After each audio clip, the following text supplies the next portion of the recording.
जी हाँ, आप बहुत भाग्यशाली हैं कि आपकी राशि वृषभ है। वृषभ राशि में भगवान श्री कृष्ण का जन्म भी हुआ था। वृषभ लग्न की कुंडली है उनकी और लग्न में ही चंद्रमा विराजमान है। तो कहीं न कहीं वृषभ राशि का जो चंद्रमा होता है, ये उच्च राशि का चंद्रमा होता है इस राशि में। और चंद्रमा के सर्वश्रेष्ठ फल जो मिलते हैं, वो वृषभ राशि में मिलते हैं। बहुत सी कुंडलियाँ मैंने देखी है कि जिनकी जन्म पत्रिका में 2 नंबर पे चंद्रमा होता है। आप अपनी कुंडली खोल के देख सकते हो। और ये 2 नंबर के चंद्रमा अगर 4th में, 7th में, 10th में, 11th में, इन 4 हाउसेस में बैठे होते हैं, उसकी गवर्नमेंट सर्विस बहुत फटाफट लगती है। वो आदमी बहुत जल्दी पैसा कमाता है और वो भी अच्छे पद के साथ में, अच्छी जगह पे। अगर आपके घर में कोई बच्चा है और वो सरकारी सेवा में जाना चाहता है, उसकी कुंडली में अगर चंद्रमा वृषभ राशि में है और इन घर में बैठा है, आपको निश्चित रूप से उसको अलाउ कर देना चाहिए, तैयारी करवानी चाहिए, वो उच्च पद प्राप्त कर सकता है।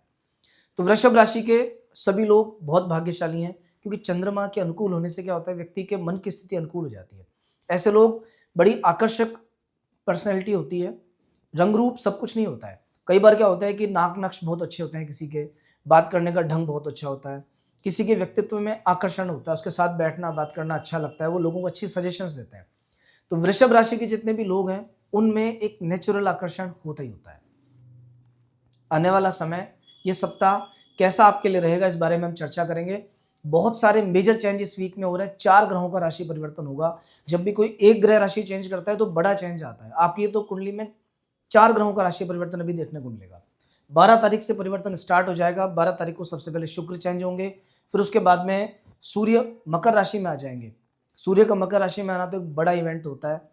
मंगल मकर राशि में आ जाएंगे 15 जनवरी को और फिर बुध आएंगे 17 जनवरी को मकर राशि में। तो बहुत से पॉजिटिव चेंजेस हैं, वन बाय वन चर्चा करेंगे। वीडियो में कंटिन्यू बने रहिए, बहुत सी अच्छी चीजें आपको सुनने को मिलेंगी। अंत में हम बात करेंगे कोई खास उपाय के बारे में जो आपको करना चाहिए और जिसे करने के बाद आपका भाग्य ज्यादा बढ़ेगा। तो सबसे पहले देखिए, एक बार बात कर लेते हैं 7 दिनों की, फिर बात करेंगे जो प्लेनेटरी चेंजेस हो रहे हैं उनके बारे में। वीक की शुरुआत है 12 तारीख से। 12 तारीख और 13 तारीख तुला राशि में चंद्रमा विराजमान रहेंगे आपके 6th हाउस में। चंद्रमा सबसे फास्ट मूविंग प्लेनेट है और चंद्रमा के अनुसार ही व्यक्ति का मन बदलता रहता है। जैसा मन बदलेगा वैसे ही वो डिसीजंस लेगा, वैसा ही उसका एक्शन रहेगा, वैसा ही उसका फ्यूचर होगा। तो अभी 12 और 13 तारीख में 6th हाउस में चंद्रमा के शुक्र की राशि में, शुक्र ग्रह की राशि में होने से, और वैसे भी तृतीयेश का षष्ठ में जाना खराब नहीं है, अच्छा होता है। मान सम्मान बढ़ेगा, कॉन्फिडेंस लेवल हाई रहेगा, रोगों से मुक्ति मिलेगी आपको, ऋण से मुक्ति मिलेगी आपको। और अगर कोई परेशानी चल रही है, पहले से कफ कोल्ड खांसी की समस्या है, तो वो ठीक होगी आपकी समस्या। खर्चा थोड़ा सा होगा, कोई इन्वेस्टमेंट भी हो सकता है, लेकिन वो नेगेटिव नहीं है, वो जहां भी कहीं होगा वो पॉजिटिव होगा। कुल मिलाकर के 2 दिन इस वीक में आपके अच्छे जाएंगे। देखिए, अच्छे जाने की कोई परिभाषा नहीं है कि किसके साथ कैसा जाएगा।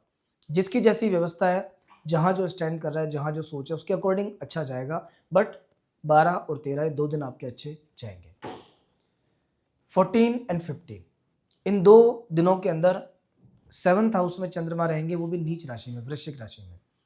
वृश्चिक राशि में चंद्रमा का गोचर बहुत अच्छा नहीं होता है। यहाँ पे चंद्रमा प्रॉब्लम क्रिएट करते हैं क्योंकि नीच राशि में होते हैं। यहाँ चंद्रमा की स्थिति होने से तो व्यापार में ध्यान रखना, बिजनेस में अचानक कोई डिसीजन मत ले लेना, क्योंकि चंद्रमा फास्ट मूविंग है, तुरंत कोई चीज सामने आ सकती है, आपने हाँ कर दिया, नुकसान हो जाएगा आपको। सेकंड, लाइफ पार्टनर के साथ में विचार अच्छे रखना, वरना नीच राशि का ग्रह जब सप्तम भाव में बैठता है तो विवाह में बाधाएं उत्पन्न करता है, वैवाहिक जीवन में दिक्कतें देता है, जीवन साथी के साथ में डिस्प्यूट्स क्रिएट होता है, छोटी छोटी बात पे आर्ग्यूमेंट होता है। इन सब चीज़ों से बच के रहना। चूंकि ये घर पार्टनरशिप का भी है, तो अगर कोई भी पार्टनरशिप आपकी है किसी के साथ में, किसी बिजनेस के मामले में, किसी मामले में, तो पार्टनर्स के साथ भी अच्छा व्यवहार रखिएगा, वरना पार्टनरशिप ब्रेक हो सकती है, कुछ दिक्कत उसमें आ सकती है। ओवरऑल 14 तारीख 15 तारीख ज़्यादा अच्छी नहीं है। बात करें 16 17 और 18, ये दिन आपके और भी थोड़े से गड़बड़ है। 16 17 18 में क्या, 16 तो ठीक है, हालांकि 8th हाउस में चंद्रमा रहेंगे। 8वें घर में चंद्रमा का होना खराब होता है, ये कफ कोल्ड सर्दी खांसी की परेशानी देता है, रोग देता है शरीर के अंदर। लेकिन 8th हाउस जो होता है ज्ञान का भी होता है, और धनु राशि जो कि ज्ञान की राशि है, यहाँ चंद्रमा के विराजमान होने से 16 तारीख और 17 तारीख ये फिर भी ठीक है। इन 2 दिनों में अगर आप मेडिटेशन करते हो, ध्यान करते हो, पढ़ाई करते हो, उन सब चीज़ों में आपको पॉजिटिव रिजल्ट्स देखने को मिलेंगे। हालांकि 8वें चंद्रमा में शुभ कार्य का शुभारंभ नहीं होता है, तो कोई नई चीज़ अगर आप स्टार्ट कर रहे हो तो इस तारीख को अवॉइड कर देना। अदरवाइज 16 तारीख और 17 तारीख ये ठीक है, लेकिन 18 तारीख का दिन अच्छा नहीं है। क्यों? 18 तारीख को क्या रहेगा, एक तो 8th हाउस में चंद्रमा, ऊपर से अमावस का दिन, क्षीण चंद्रमा एकदम 0 डिग्री, ये खराब है। 18th ऑफ जैन को कोई भी महत्वपूर्ण काम मत करना, लड़ाई झगड़ा हो जाए तो उसे वही रोक देना। स्वयं के साथ साथ परिवार का ध्यान स्पेशल रखना, परिवार में जो भी आपके फीमेल्स हैं उनके स्वास्थ्य का ध्यान रखना, फीमेल्स के साथ में व्यवहार का ध्यान रखना कि कहीं ऐसा नहीं हो कि आपसे झगड़ा हो जाए। ये केवल घर में नहीं, ऑफिस में भी। ऑफिस में भी अगर आपकी बॉस कोई फीमेल है तो बहुत सावधानी से दिन निकालना, नहीं तो उनके साथ में आपका उस दिन कहासुनी हो सकती है थोड़ी सी। चंद्रमा के कारण क्या होता है, एनर्जी भी लो रहती है, तो थोड़ा सा आप खुद भी कॉन्फिडेंट कम फील करोगे, लो फील करोगे, परेशान से रहोगे। वैसे भी वीकेंड है, लास्ट का डे रहेगा, हो सकता है उस कारण भी उतना थोड़ा रेस्ट का सा मूड रहे, पर फिर भी स्वास्थ्य का ध्यान रखना, पेट संबंधी बीमारियों का भी स्पेशली आपको ध्यान रखना पड़ेगा। तो दोस्तों, जैसा मैंने आपको बताया कि 4 ग्रहों का राशि परिवर्तन हो रहा है, एक बार एक के बारे में हम देख लेते हैं किससे क्या मिलने वाला है आपको। सबसे पहला सूर्य का चेंज, सूर्यदेव मकर राशि में प्रवेश करेंगे, बहुत शानदार टाइम है। हम अलग से इस पे एक वीडियो बनाएंगे, पर फिलहाल आप ये समझ लीजिए कि 8वें घर के चंद्रमा 9वें घर में आ चुके हैं। अष्टम भाव में चंद्रमा का जाना चतुर्थ का बहुत खराब होता है।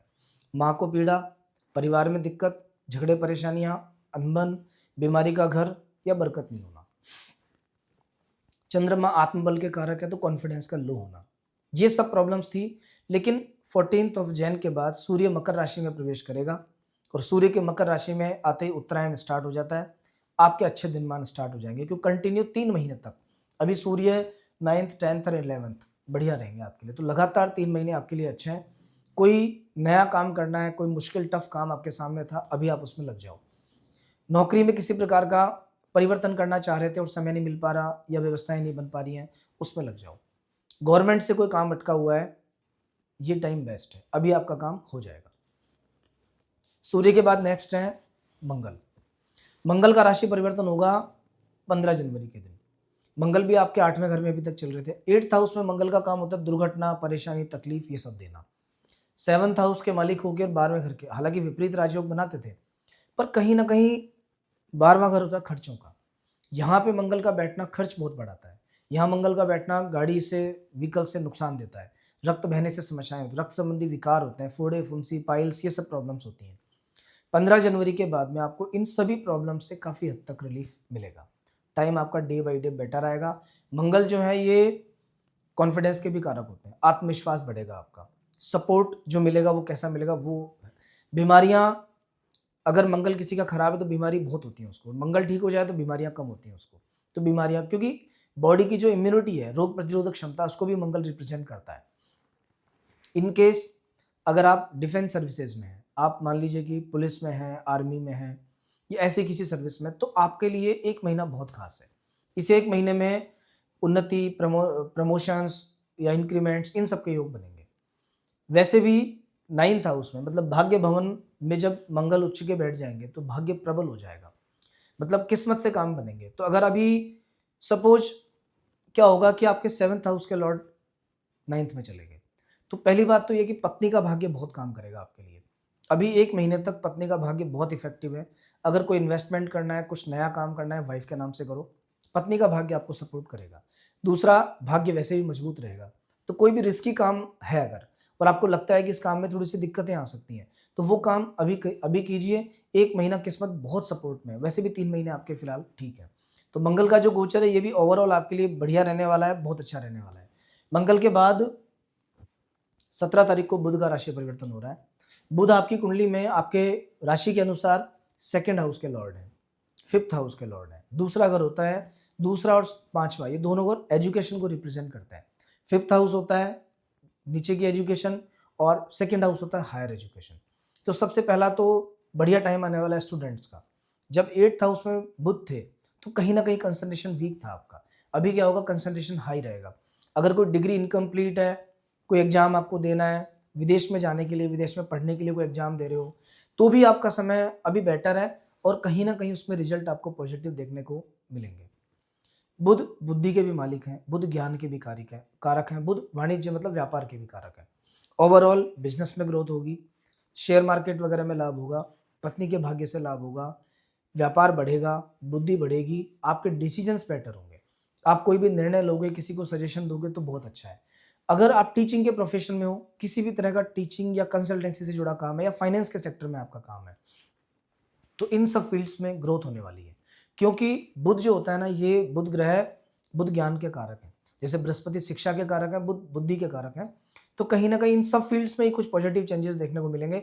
अगर आप शेयर मार्केट का काम करते हो तो इस तरह के किसी सेक्टर में इन्वेस्ट अभी किया जा सकता है।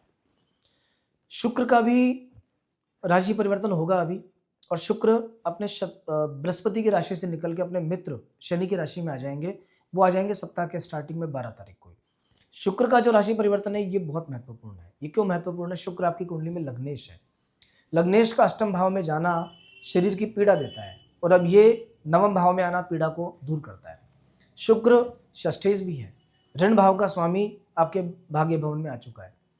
जब पहले त्रिक भाव में था तो थोड़ा सा ऋण बढ़ाता था, अब थोड़ा सा भाग्य की कृपा से कर्जे भी आपके कुछ कम होने लगेंगे।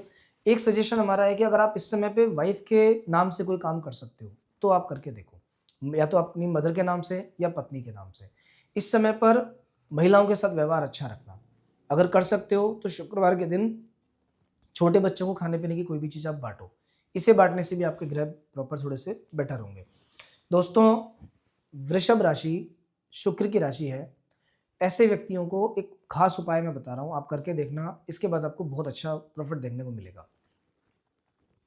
अगर आप चाहते हो कि आपके जीवन में सब चीज़ें बैलेंस रहें, तो एक तो शुक्रवार के दिन कोई भी मंदिर के अंदर जहाँ पे जोड़े से भगवान हो, जैसे राधा गोविंद, सीताराम जी, शिव पार्वती जी, उस मंदिर में सफ़ेद रंग के या रेड कलर के फ्लावर्स आप चढ़ाना स्टार्ट कर दो हर शुक्रवार के दिन।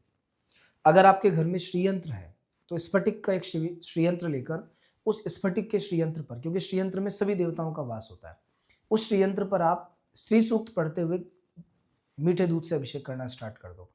अगर श्री सूक्त नहीं आता तो ओम महालक्ष्मी नमः इस मंत्र को पढ़ते हुए अभिषेक करना स्टार्ट करो प्रत्येक शुक्रवार। जो भी फाइनेंशियल प्रॉब्लम्स हैं आपकी वो दूर होंगी।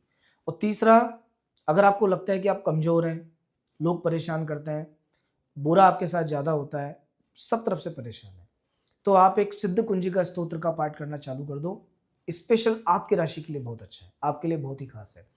अगर आपकी कुंडली में जन्म पत्रिका अलाउ करती है, जन्म पत्रिका अलाउ करने का मतलब है कि चंद्रमा अगर आपका क्षीण नहीं है, केतु के साथ नहीं है, शनि के साथ नहीं है, षष्टक योग में नहीं फंसा हुआ है, तो आपको एक मोती पहनना चाहिए। मोती पहनना आपके लिए बहुत बढ़िया है। मोती पहन सकते हो या एक ओपल रत्न आता है वो भी पहन सकते हो। ये पहनने के बाद थोड़ा सा आपके लाइफ में अपग्रेडेशन अपने आप चालू हो जाएगा, पॉजिटिव चीज़ें थोड़ी सी ज़्यादा होंगी। तो दोस्तों, नेक्स्ट वीक हम फिर मिलेंगे, और अगर आपके जीवन में कोई समस्या अभी चल रही है और आप प्रॉपर गाइडेंस चाहते हैं तो आप दिए गए नंबरों पर संपर्क करके कंसल्टेशन हमारे यहाँ से ले सकते हैं। कंटिन्यू जुड़े रहने के लिए आप चैनल सब्सक्राइब कर सकते हैं हमारा, और नेक्स्ट वीक नए राशिफल के साथ मिलेंगे। बहुत जल्दी आपसे मिलेंगे। जय श्री राम।